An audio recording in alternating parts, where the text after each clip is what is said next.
ఎన్నికల వేళ రాష్ట్రంలో పోలీసులు వాహనాల తనిఖీలు ముమ్మరం చేస్తున్నారు. ఈ నేపథ్యంలోనే రాష్ట్రంలో పలు చోట్ల పోలీసులు భారీ మొత్తంలో నగదు, బంగారం స్వాధీనం చేసుకుంటున్నారు. అయితే తాజాగా ఇలాంటి పత్రాలు లేకుండా అక్రమంగా తరలిస్తున్న 27 కేజీల బంగారు ఆభరణాలు, 17 కిలోల వెండి ఆభరణాలు మియాపూర్ పోలీసులు స్వాధీనం చేసుకున్నారు.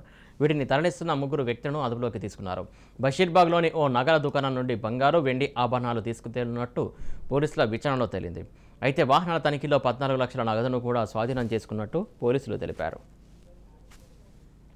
Vehicle checking pipe line road my home jewels back side చేస్తుండగా ఒక వాహనంలో 4 వీలర్లో సుమారు 17 కిలోల వరకు బంగారం మరియు 17 కిలోల చిల్లర అందాజగా చెప్తున్నాను వెండి కూడా దొరకడం జరిగింది.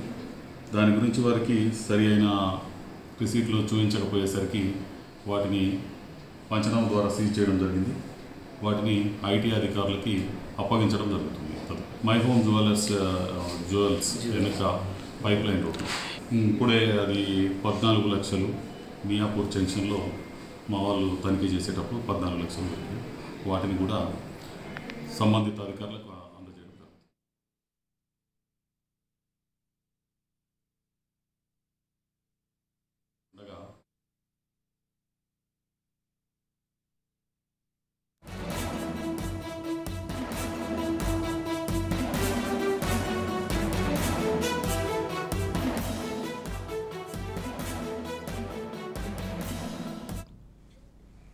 ఇక హైదరాబాద్ కవాడిగూడలో 2,09,00,000 నగదును సీజ్ చేశారు పోలీసులు. హైదరాబాద్ కవాడిగూడలో ఎన్టీపీసీ వద్ద పోలీసులు వాహనాల తనిఖీ చేపట్టారు. గాంధీనగర్ నార్త్ జోన్ పోలీసులు సంయుక్తంగా నిర్వహించిన దాడుల్లో భారీ మొత్తంలో నగదు పట్టుబడింది. సరైన పత్రాలు చూపించకపోవడంతో 2,09,00,000 నగదును పోలీసులు సీజ్ చేశారు. దీంతో అనుమానాస్పద రీతిలో ఉన్నటువంటి 6గురిని పోలీసులు అదుపులోకి తీసుకున్నారు, విచారిస్తున్నారు.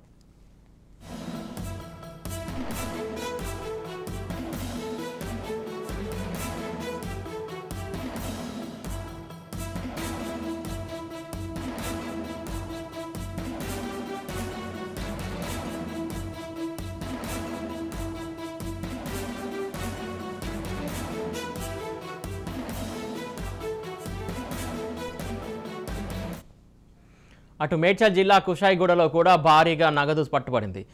నాగాబందీలో తల్లూరి థియేటర్ వద్ద వాహనాల పోలీసులు వాహన తనిఖీలు చేపడుతుండగా 30 లక్షల రూపాయల నగదును పట్టుకున్నారు కుషాయిగూడ పోలీసులు.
మేడ్చల్ జిల్లా కుషాయిగూడలో కూడా భారీగా నగదు పట్టుబడింది. నాకాబందీలో తల్లూరి థియేటర్ వద్ద పోలీసులు వాహనాలు తనిఖీ చేస్తుండగా 30 లక్షల రూపాయల నగదు పట్టుకున్నట్టు తెలుస్తుంది. దీనికి సంబంధించి పూర్తి అప్డేట్స్ మా కరెస్పాండెంట్ కౌండిల్య అందిస్తారు. కౌండిల్య, చెప్పండి.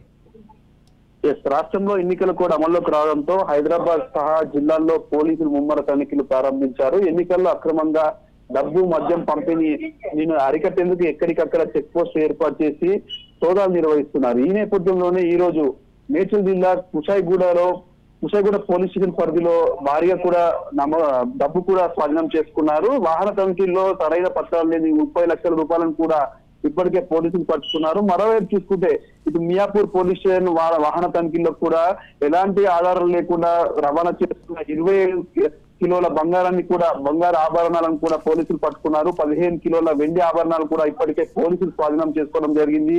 ఈ నేపథ్యంలోనే అనుమతులు లేకుండా ఇటు బంగారాన్ని డబ్బును తరలిస్తున్న 3 వ్యక్తులను కూడా అదుపులోకి తీసుకున్నారు.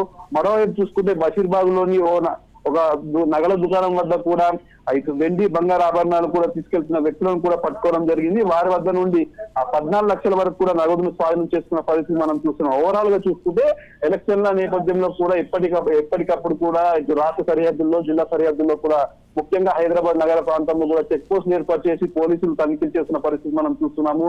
ఈ నేపథ్యంలోనే అనుమతులు లేకుండా చాలా మంది కూడా ఎవరైతే డబ్బు తీసుకెళ్తున్నారో వారి కూడా లక్షల రూపాయలు కూడా పోలీసులు స్వాధీనం చేసుకున్న పరిస్థితి మనకు కనిపిస్తుంది. మరోవైపు చూసుకుంటే ఎల్బీ నగర్ లో ఎన్నికల నేపథ్యంలో చెక్ పోస్టులు నిర్వహిస్తున్న సమయంలో వనస్థలిపూర్ పోలీస్ స్టేషన్ పరిధిలో కూడా ఒక కారులో డబ్బులు తరలిస్తున్న 2 వ్యక్తులను కూడా ఎస్ఓటి పోలీసులు కూడా అదుపులోకి తీసుకున్నారు. వారి వద్ద నుండి 29,40,40,000 రూపాయలను కూడా స్వాధీనం చేసుకున్న పరిస్థితి మనం చూసుకోవచ్చు. మరోవైపు చూసుకుంటే ఇటు మేడ్చల్ జిల్లా డబుల్పూర్ వద్ద కూడా కారులో డబ్బులు తరలిస్తున్న వ్యక్తులను కూడా పోలీసులు పట్టుకోవడం జరిగింది. అయితే నిజామాబాద్ నుండి హైదరాబాద్ వైపు వస్తున్న కారును కూడా తనిఖీ చేయడం జరిగింది. వారి వద్ద నుండి 4,12,000 రూపాయలను కూడా స్వాధీనం చేసుకోవడం జరిగింది. ఈ నేపథ్యంలో ఇటు రాష్ట్ర వ్యాప్తంగా కూడా జిల్లాలో కూడా తనిఖీలు నిర్వహిస్తున్నారు. ముఖ్యంగా హైదరాబాద్ నగరంలో కూడా తనిఖీలు నిర్వహిస్తున్న నేపథ్యంలో రోజు కూడా లక్షల కొద్ది కోట్ల కొద్ది రూపాయలను కూడా మనం చూసుకోవచ్చు. మరోవైపు చూసుకుంటే ఈ రోజు మధ్యాహ్నం కూడా మనము ఇటు 2,09,00,000 కూడా స్వాధీనం చేసుకున్న పరిస్థితి మనం చూస్తున్నాం. మరోవైపు చూసుకుంటే బేగం బజార్ వద్ద కూడా 15 లక్షల రూపాయలు కూడా ఇప్పటికే పోలీసులు స్వాధీనం చేసుకున్నారు. చైతన్యపురి వద్ద కూడా 12 లక్షల రూపాయలు స్వాధీనం చేసుకున్న పరిస్థితి మనం చూస్తున్నాము. ఒక కారులో 3.5 కోట్ల రూపాయలకు స్వాధీనం చేసుకున్న పరిస్థితి మనం చూస్తున్నాము. ఈ నేపథ్యంలో ఎవరైతే సరైన పత్రాలు లేకుండా రవాణా చేస్తున్నారో వారందరి నుండి కూడా చెక్ పోస్టుల వద్ద కూడా క్షుణ్ణంగా పరిశీలించి ఇటు పోలీసు అధికారులు అయితే ఇటు డబ్బుని బంగారాన్ని కూడా స్వాధీనం చేసుకొని ఎన్నికల అధికారులకు ఇచ్చే ప్రయత్నం అయితే చేస్తున్నారు. ఎవరైతే తిరిగి మరి దానికి సరైన పత్రాలు ఎవరైతే చూపిస్తారో వారికి మాత్రమే తిరిగి అమౌంట్ కానీ డబ్బు కానీ బంగారం కానీ తిరిగి వచ్చే అవకాశం ఉంది. లేని వారి నుండి కూడా కేసులు నమోదు చేసి చర్యలు తీసుకునే అవకాశం కూడా మనకు కనిపిస్తుంది. అయితే ఎన్నికలు సజావుగా డబ్బుకు మద్యానికి ఎలాంటి పియాటింగ్ లేకుండా కూడా కొనసాగింది. ఇప్పటికీ ఈసీ కూడా కసరత్తు నిర్వహిస్తుంది. అడిషనల్ గా కూడా పోలీస్ శాఖకు కూడా కేంద్ర బలగాలను కూడా పంపించే అవకాశం ఉన్నట్టు కూడా కనిపిస్తుంది. ఈ నేపథ్యంలోనే ఇటు రాష్ట్ర శాఖ పోలీసులు కూడా ఎప్పటికప్పుడు అప్రమత్తంగా ఉంటున్నారు. మొత్తం ఇటు అధికార పార్టీకి కాకుండా ఇతర పార్టీలు కూడా ఎవరిని కూడా పార్షాలిటీ చూపించకుండా కూడా ప్రతి ఒక్క వాహనాన్ని కూడా తనిఖీ చేస్తున్నారు. ఎవరైతే అనుమతి లేకుండా వాహనాల్లో డబ్బు తరలిస్తున్నారో వారిని అదుపులోకి తీసుకొని సరైన పత్రాలు కూడా చూపించమని ఎవరైనా కోరుతున్నారు. లేని వారి నుండి కూడా అమౌంట్ బంగారాన్ని కూడా తీసేసిన పరిస్థితి మనకు కనిపిస్తుంది. అయితే గతంలో కాకుండా గతంలో 2018 సంవత్సరంలో కూడా బాగా డబ్బు ప్రాబల్యం ఉన్నట్టు కూడా ఇప్పటికే ఈసీ కంప్లీట్ నేపథ్యంలో కూడా ఈసారి పటిష్టమైన బందోబస్తు మధ్యలో కూడా ఎన్నికలు నిర్వహించాలనే కోణంలో కూడా కేంద్ర ఎన్నికల సంఘం కూడా నిఘా ఎప్పటికప్పుడు కూడా ఏర్పాటు చేయడం జరుగుతుంది. ఎప్పటికప్పుడు కూడా ఇంటెలిజెన్స్ ద్వారా కూడా రిపోర్ట్ తీసుకొని ఇటు అధికారుల పైన కూడా దృష్టిని సారించడం జరిగింది. ఎప్పటికి కూడా ఎవరైతే అధికారులు కూడా ఇటు ఆ డబ్బుని కూడా అధికారులకు కూడా ఎవరైతే సపోర్ట్ చేస్తున్నారో వారికి ఇప్పటికే వార్నింగ్ ఇచ్చినట్టు కూడా మనకు తెలుస్తుంది. ఈ నేపథ్యంలోనే ఎప్పటికప్పుడు కూడా ఎన్నికలు సజావుగా జరిగేందుకు చెక్ పోస్ట్ ఏర్పాటు చేయడం జరిగింది. తోడుగా కానీ ఏదైతే ఇప్పటివరకు సీజ్ చేసిన నగదు కావచ్చు డబ్బు కావచ్చు ఇదంతా ఇప్పటివరకు ఎంత సీజ్ చేసినట్టు చెప్తున్నారు, ఎంత నగదు సీజ్ చేసినట్టు చెప్తున్నారు? ముఖ్యంగా ఇదంతా పోలీసులు రికవరీ చేసిన తర్వాత ఎవరికి అప్పగిస్తున్నారు? ఎస్, ఇప్పటికే ఓవరాల్ గా స్టేట్ మొత్తం కూడా ఈసీ కంట్రోల్ లోకి వెళ్ళిపోయింది. ఈసీ కనుసైలోనే మాత్రమే మొత్తం పోలీస్ శాఖ కూడా పనిచేసిన పరిస్థితి మనం చూస్తాం. ఎందుకంటే ఇప్పటికే పోలీస్ శాఖలో కూడా దాదాపు 13 మంది ఉన్నతాధికారులను కూడా ట్రాన్స్ఫర్ చేయడం జరిగింది. హైదరాబాద్ వరంగల్ సీపులతో పాటు ఇటు వేరే ఇతర జిల్లాల ఎస్పీలను కూడా ట్రాన్స్ఫర్ చేయడం జరిగింది. వారి స్థానంలో కూడా కొత్త అధికారులను కూడా నియమించాలని కూడా ఈసీ ఎప్పటికో చెప్పడం జరిగింది. ఈ నేపథ్యంలోనే సిఎస్ శాంతకుమారి కూడా వారి స్థానాల్లో కొత్త వారిని కూడా నియమించిన పరిస్థితి మనం చూస్తున్నాం. ఎందుకంటే మొత్తం రాష్ట్రంలో లాండ్ ఆర్డర్ కంట్రోల్ మొత్తం ఈసీ కంట్రోల్లోకి వెళ్ళిపోయింది. అయితే ఇప్పటికే కేంద్ర బలగాల సహాయంతో కూడా పోలీస్ శాఖ ఆధ్వర్యంలో కూడా తనిఖీ నిర్వహిస్తున్నారు. ఈ పట్టుబడిన అమౌంట్ కూడా చాలా కోట్లలో ఉంటుందని మనం చెప్పవచ్చు. ఎందుకంటే మనం చూసుకుంటే ఈ రోజు 2,09,00,000 దగ్గర దొరకడం జరిగింది. మొన్న కారులో 3,05,00,000 దగ్గర దొరకడం జరిగింది. మన బంగారం వెండి విలువ 7,05,00,000 ఇతర జిల్లాలో కూడా లక్షల కొద్ది అమౌంట్ మనకు దొరుకుతున్న పరిస్థితి మనం గమనిస్తున్నాం. ఓవరాల్ గా చూసుకుంటే దాదాపు 50 నుండి 100 కోట్లు ఇప్పటి వరకు దొరికినట్టు కూడా మనకు కనిపిస్తుంది. నిన్న బెంగళూరులో కూడా ఒక కాంగ్రెస్ నేత ఇంకొక 45 కోట్లను కూడా ఇప్పటికే ఐటీ అధికారులు కూడా స్వాధీనం చేసుకున్నారు. ఆ 45 కోట్లు కూడా బెంగళూరు నుండి హైదరాబాద్ కు వచ్చి క్రమంలోనే వారు సోదాల్లో కూడా దొరికినట్టు కూడా ఇప్పటికే అధికారులు వెల్లడించిన పరిస్థితి మనం చూస్తున్నాం. ఓవరాల్ గా చూసుకుంటే ఎలక్షన్ కమిషన్ ఆధ్వర్యంలోనే లా అండ్ ఆర్డర్ మొత్తం పనిచేస్తుందని చెప్పుకోవచ్చు. ఈ డబ్బంతా కూడా ఎలక్షన్ కమిషన్ ఆధ్వర్యంలో ఉంటుంది. ఎవరైతే ఎలక్షన్ అయిపోయిన తర్వాత సరైన పత్రాలు చూపిస్తారో వారికి మాత్రం తిరిగి అమౌంట్ ఇస్తారు. దీని పక్షంలో ఇవన్నీ కూడా గవర్నమెంట్ ఆధారంలోకి వెళ్ళిపోవడం జరుగుతుంది. ఎవరైతే ఆధారాలు లేకుండా డబ్బును రవాణా చేశారో వారిపై కఠిన చర్యలు తీసుకుంటామని కూడా ఇప్పటికీ అధికారులు చెప్తున్న పరిస్థితి మనకు కనిపిస్తుంది. Okay right, thank you కమరుల్లా.